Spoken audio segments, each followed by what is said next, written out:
So what advice do you have for people that are wasting time on things like porn, social media, or even just a friend group that is going nowhere fast? It's my belief that if you can control every one of the variables externally to an organism, you can control its behavior.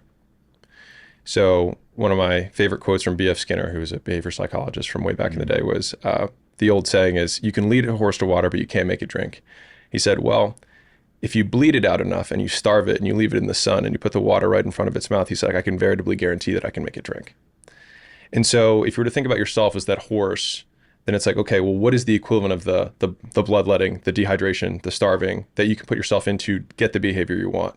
So starving has a negative connotation, but we can also starve out the negative things in your life. Like you can starve the alcohol, you can starve the porn, you can starve the friends. And I think the easiest way to do that is to get out of the environment you're in.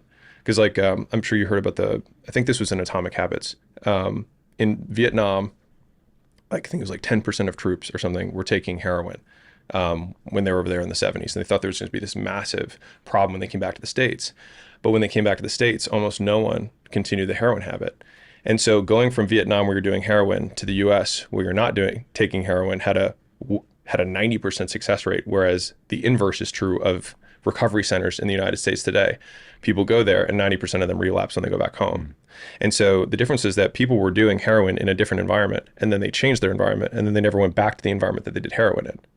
And so it's like, if you have these behaviors that have cues from the people, the surroundings, the colleagues, family, whatever, I think even if you can't afford to move out of the state, like almost anybody can move across town, even 30 minutes away, to just make it a little bit more inconvenient for your drug dealer, for your bars that you know, for the friends to say, hey, we're doing fantasy whatever on Friday. And it's like, I can't make it, right? You just make it inconvenient to do all the things that you don't want to do and make it more convenient to do the things that you do, and you'll do more of them.